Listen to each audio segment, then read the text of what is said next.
On this all-new episode of Primetime Panthers, Katie Engelson sits down with one of the newest Panthers, Seth Jones, to talk about the next chapter in his hockey career. The style of play really translates to the playoffs, and so everyone is on the same page when it comes to the style we need to play, the way we need to play, the work ethic. So I just want to come in and give more energy to that and try to push this team further along. And we get an in-depth look into the Panthers' Learn to Play program. It is a program that's designed to be a cost-effective opportunity for kids to get involved in the game of hockey.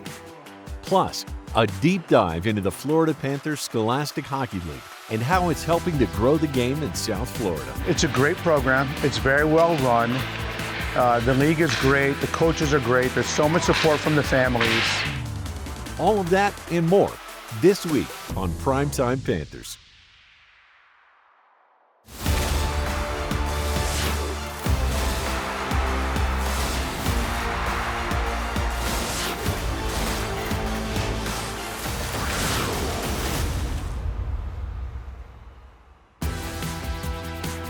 Primetime Panthers is presented by Anajar and Levine Accident Attorneys. Welcome into this all-new episode of Primetime Panthers. I'm Katie Engelson. It was an exciting last week for your Florida Panthers, who made a big splash before the trade deadline. I had the opportunity to sit down with one of the new faces on this roster, and that's veteran blue liner Seth Jones. Well, Seth, welcome to South Florida. You've been here now for a few short days. What are your initial impressions of this team and all that South Florida has to offer?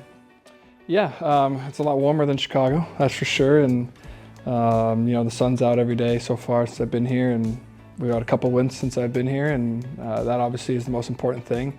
That's the reason I wanted to pick here in Florida, and the guys have been great. Everyone's been welcomed me with open arms, so it's been an awesome first week.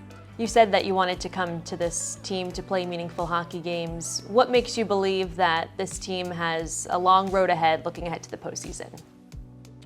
Well, I think that the style of play that, playing against the Panthers for years now, the style of play really translates to the playoffs. And so Paul, the very first day I got here, is already talking about the way we need to play, the way we need to get ready for the playoffs, and in game one, and showing teams that we're ready to go, and we're still in March. So that mindset alone, I think everyone is on the same page when it comes to the style we need to play, the way we need to play, the work ethic. So I just want to come in and give more energy to that and try to push this team further along. For Florida Panther fans that may not be familiar with your style of play, how would you describe your skill set? Wow, just a big skating defenseman, rangy, can be physical at times. I like to jump in the play offensively, but I think my game starts defensively, and then once that's taken care of, then you can jump in the play and make things happen. So, want to be a stable defenseman for this team. Really whatever's asked of me, whether it's power play, penalty kill, 5-on-5. Want to be someone that the coaches can trust and the players trust when I'm out there. So many people talk about how special the dressing room is, just the group of guys in there. What stands out to you about that from what you've seen so far? I think it's just everyone working toward a common goal every day. Everyone comes in, does their individual work or teamwork and tries to get better. And you see it all the time. It starts with the leaders, it starts with the best players on the team. Whether it's Bob, Barkey, Reinhardt, it's everybody. So everyone's on the same page with that. Everyone wants more every single day. And so I think with that mindset and that aggressiveness toward being better, I think this team's very confident as well. You mentioned Bob. You played with him during your time in Columbus, and you talked about his work ethic. What jumps out to you about just what he does off the ice, the preparation, and how he goes about his day? Yeah, well, nothing's changed in the 5 or 6 years I think that we've been apart. He's still, I come to the rink, he's still riding the bike. He's always on that thing. And on the ice, he's very locked in and focused. On game day, don't talk to him because he's locked in and focused. And then post game, he's just there, he's working hard, he's doing his thing every day. And I think that sends ripples through the team. And your best, one of your best players is doing that, no one else really has a choice but to. The last time you played in the postseason was 2020 with the Columbus Blue Jackets. How meaningful is it for you personally to know what's ahead and that you'll get that opportunity again? Very meaningful, very meaningful. You know, it's been, I haven't had that opportunity in Chicago when I was there to play in the postseason, but I definitely want to get back there to the meaningful hockey, to, you know, every shift matters, and, you know, in a 7-game series, really wearing down another team and just winning. You know, I think life's better, you know, your confidence is better, you come to the rink, you're happy to be there, and, you know, I think that's where we're going here. And lastly, I do want to ask, your dad, Popeye, played in the NBA. How did you choose hockey? Why hockey? So we grew up in Colorado, and the Avalanche won the Stanley Cup. I think they lost in the Cup final in 2001 and 01, and I was at that Game 7 when they won the Stanley Cup. And I think the whole city really just boomed when it came to hockey. All of my friends in school were playing, so we started playing, started taking skating lessons when I was like 5 years old. I have 2 brothers as well, so all 3 of us started at the same time, and it just took off from there. It was all hockey all the way through. My dad never pushed us to play basketball. You know, it was hockey through and through. I love watching basketball on TV still to this day, one of my favorite sports, but never had the itch to play organized basketball. And it obviously worked out for you. Some say. Awesome. Well, Seth, thank you so much for your time. We really appreciate it, and welcome to South Florida. Thank you. Time for our first break here on Primetime Panthers.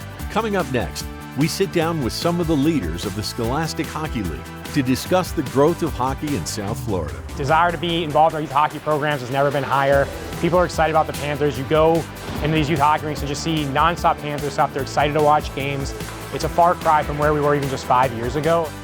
Don't go anywhere. Primetime Panthers will be right back. Welcome back to Primetime Panthers. The game of hockey has exploded in popularity in South Florida over the past decade, in large part due to the several programs the Florida Panthers support. One of those is the High School Scholastic Hockey League, which gives students of all skill levels a chance to play the game. We sat down with some of the folks who are helping to lead the charge.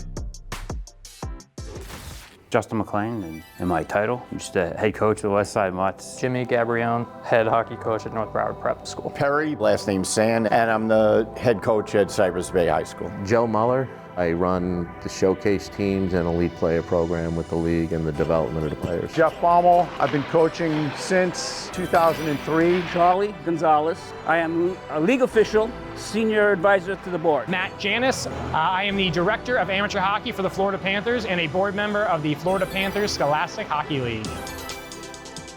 Desire to be involved in our youth hockey programs has never been higher. People are excited about the Panthers. You go into these youth hockey rinks and just see nonstop Panther stuff. They're excited to watch games. It's a far cry from where we were even just 5 years ago, and it's incredible to see all the work being done and all the kids enjoying every aspect of hockey. I've been here 10 years, and the growth of hockey in South Florida has been incredible over that time period, especially in the last few. The growth has been exponential. When the Panthers first went to the playoffs, there's roller rinks everywhere. I mean, just popping up crazy. And as that continued, there was like, the Den has been here for a while. Glacier, there was a rink on 44th, Miami Arena. There were just so many different rinks, so many opportunities for adults and kids to play. And it's just snowballed. And then Matt showed up and he said, we're doing an LTP. And I'm like, wow, that would be great. My kids have just started skating and I'm like, I want in. I've been coaching ever since, about 8 years ago, started with the LTP. Roller hockey was a big thing. Now it's kind of died, but at the time that I started with my son playing, there was only the Sunrise rink and Gold Coast on US 1. So there was only like the 2 rinks. And then as it's grown, this rink, Pembroke Pines, down here, West Palm, you know, was involved. So the sport grew by leaps and bounds. I got here in '93, and there was only 2 teams, travel teams, and maybe 12 recreation leagues. Since then, you can see what we have here. We have something like 16 teams. We got 21 schools represented. With the Panthers coming here in '93, made a big difference. We got 3 rinks here now, and it's come a long way. My son started playing roller hockey at 6. We had a travel roller hockey team, and then when he hit high school age, he started ice at the U14 level, and then high school. And the travel started when when my son was a squirt, and there was 6 teams, I think Oldsmar, Orlando, St. Petersburg, and 2 rinks down here, one other, whatever. But so now it's so involved with, you know, the high schools and youth teams, and so much with travel teams as well. And of course, you know, the success of the Panthers, more and more people are getting on the ice, more and more people with the learn to play and the learn to skates. So the numbers there are really encouraging. My son's 18 now. He started skating when he was 6. And back then it was at Glacier, which is now a rink on the beach. He started playing travel hockey when he was 11. And at that point I got involved actually with the travel organization as a board member. I volunteer my time to help. It's a nonprofit, so I help run the board there. And then I got involved in high school when he was 15. So the freshman year, I just volunteered my time to be in the penalty box. Our coaches had some other things going on, and a couple of times we showed up and weren't sure we were going to have a coach. And so I volunteered, said, hey, you might want to put me on the roster in case you need a coach to take over. So that was halfway through his sophomore year. And the previous 2 years, I've been full-time on the bench. I started when I was playing as a young kid down here, probably around 99, 2000. And then I played down here about 6 years or so. And then when I recently moved back to Florida in 2017, I got back into coaching. I think it's no, surprise or shock to anybody living outside of Florida to see how big hockey has gotten in Florida, especially the South Florida region. With a lot of, kids and guys moving on now, playing at better places, playing professional. So it's good to see. There's more rinks than there was when I grew up, so it's nice for the growth. The better the Panthers do, the more interest there is with the kids. That hooks the parents. Now, next thing you know, you've got a whole family interested in hockey. It's a very cool, tight-knit community. Awesome sport. Best sport in the world as far as I'm concerned. Time for a short break here on Primetime Panthers. Coming up next, we get an in-depth look at the Learn to Play program and how it introduces youngsters to the game. The first time they fall and they realize that's why all the padding's there and it's okay and they're not hurt, they get a lot more comfortable, and I think that as that happens, they're able to thrive and grow in the game. Primetime Panthers is presented by Anajar and Levine Accident Attorneys. Take back control of your life. Call 1-800-747-FREE. Don't go anywhere. Primetime Panthers on Scripps Sports. We'll be right back.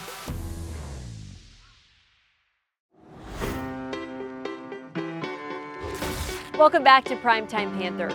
The game of hockey has seen tremendous growth here in South Florida. Here's more on that and more on the Panthers Learn to Play program.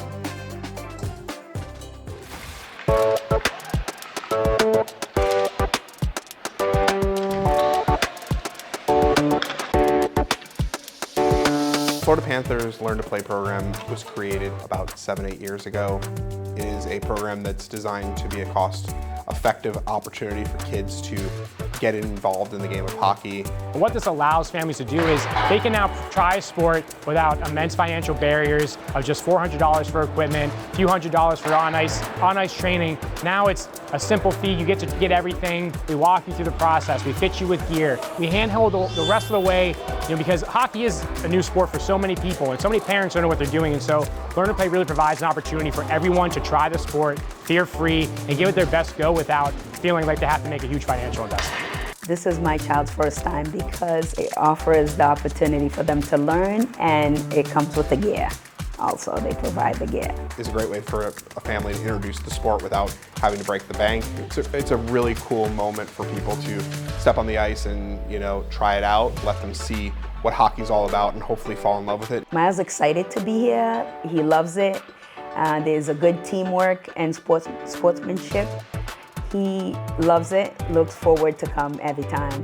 The first week is always fun because you see the kids flopping around, they're not confident on their skates, that they're nervous, but they're excited. And the first time they fall and they realize that's why all the padding's there and it's okay and they're not hurt, they get a lot more comfortable. And I think that as that happens, they're able to thrive and grow in the game because they're able to feel comfortable with it. And when you actually go back and you look at the progressions from a week 1 to a week 6, it's tremendous to see how much they're able to retain and grow in the game and continue to want to grow. I would definitely encourage other parents too, because you hear ice hockey and you're thinking it would be hard for the children, but the coaches are very experienced and good with the little ones. Our Learn to Play program has grown exponentially over these past 7 years. For hockey as a whole in our youth development programming, we're growing at a rate that's 8 times the national average. We're adding rinks every year into the marketplace. So one of the things that really we see is getting those kids in at a very young age and helping them grow.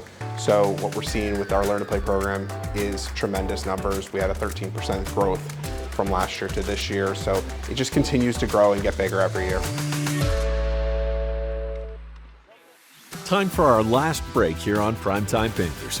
Coming up next, you'll get an inside look at the Florida Panthers Scholastic Hockey League's lasting impact on the hockey community in South Florida. We provide academic scholarships for our seniors. We provide elite player development training. We provide developmental training for those that need it the most at our lower levels. So we just have so many things for so many players, a spot for everybody. Don't touch that remote. Primetime Panthers on Scripps Sports. We'll be right back. Welcome back to Primetime Panthers. The growth in the sport of hockey in South Florida has been tremendous over the last decade. Programs like the Florida Panthers Scholastic Hockey League have helped support the growth by giving players of all backgrounds a chance to play. So Florida Panthers sponsor the Florida Panthers Scholastic Hockey League. We have elite players in this league that play juniors, AAA. We have players that just started playing this year. There's a spot for everybody in this league, and that's what makes it so special. Even with our team makeup, we have teams that are simply one school, and we have teams that are built with the kids from a bunch of different high schools. But we always have a place for kids to play. And when my son became a high schooler, we saw the advertisement for the Scholastic, and we're like, well, we got to get in on that. So he was doing both the Panther Developmental League as well as the Scholastic. And now next season, my youngest son is going to join my oldest son, and I get to coach them both again on the same team, this time in high school. It's a great program. It's very well run. The league is great. The coaches are great. There's so much support from the families. I'm a supporter of anything that's going to keep the kids moving and active other than being on a device and just exercising their thumbs. This checked off every box. The program is great. The competition is really fierce. Being around the rinks and then seeing the high school games and seeing a lot of the teams like North Broward wearing their jerseys with their schools, and then like Boca representing theirs, Pinecrest. And we're starting to pull in coaches also from the rink that were doing their PDL programs. So they have a direct link to some of those 14 to 16 or 17-year-olds that weren't looking to play high school hockey, that now we're starting to pull those people in. And then having people like Justin McLean, who came on board a couple of years ago, and with him being with the travel program, he's been a great proponent of high school hockey and bridging that gap between the travel youth hockey and the high school hockey. I think high school hockey also builds their confidence, and that goes with the older kids that try to support the younger kids. So there's a number of kids on our team that just their confidence level, and even the freshmen from the beginning of the season till now, it's unbelievable how much confidence they gain. Some of these kids are 5 foot, and you have somebody that's 6'2" on your team, and it's the intimidation. And this is like, again, pretty much my 3rd year, and the kids that were freshmen, there was times they're like, I'm not going on that ice. And now they're like, put me out on that ice. The biggest thing for me is always development for the kids. You know, I do think there comes to a point where too much ice is too much ice. You know, I'm not saying you should be on the ice every single day, twice a day, but every time, you know, you're on the ice as a kid is an opportunity to get better, and the high school provides, you know, a good opportunity for them to play more games compared to maybe what they do with the travel league. So it's just more opportunities to get better. I'm a big proponent of development. It's not so much the wins and losses, especially in the beginning of the season, because the way our league is made up, you have 6 or 8 teams will make the playoffs. So it's really where you peak at the end of the season. So the development from the beginning of the season to the end, I think, is really important. Game experience is everything. You know, it's really where you learn the most, and you can, you know, put out there what you're being taught in practice and things like that. So I think it's really good for kids to play high school when they're of age, you know, so they can have more opportunities to improve on their game. The camaraderie that kids have in the high school is amazing. It's such a good feeling to be with your schoolmates and play hockey, that it's, you know, it's a great social thing, I think, for the hockey players. I found at Cypress Bay High School that it's like, all sit together in the lunchroom, and such a tight-knit group, and has been for, I'm coaching there, 25 or so years. And most of my players, they're with me 4 years. It's like a family all the time. I wouldn't drive as many hours to get down here all the time as I do, but I really enjoy it. I also love the extra benefits that we provide. We have our Leadership Academy that provides great professional development for our players. It's an exclusive academy that our players apply for and they have to commit to. We provide academic scholarships for our seniors. We provide elite player development training. We provide developmental training for those that need it the most at our lower levels. So we just have so many things for so many players, a spot for everybody. First-time coaches, first-time players, long-time everybody. There's a spot for them within the FPSHL. I always tell the kids, hockey's going to take you as far as it's going to take you. As hard as you work, as high as your skill level is, everybody's got that plateau. It's always growing for everybody, right? Until you get to that point where, you've given it all you have, and as far as you go, you go. But, the best thing about high school is seeing these guys, most of them for 4 years, and just seeing them grow, as men and women, and just becoming better people in the community rather than hockey. Recently, the Florida Panthers Scholastic Hockey League had 3 out of 4 teams advance to the 2025 SAHOF State Championship semifinals in both Tier 1 and Tier 2 divisions. North Broward Prep went on to win the Tier 1 State Championship and will now compete in the USA Hockey High School National Championships in California at the end of this month. That does it for this week's episode of Primetime Panthers. Make sure to tune in next week for special content from the Florida Panthers trip up north. We'll see you next week right here on Scripps Sports. Primetime Panthers has been presented by Anajar and Levine Accident Attorneys.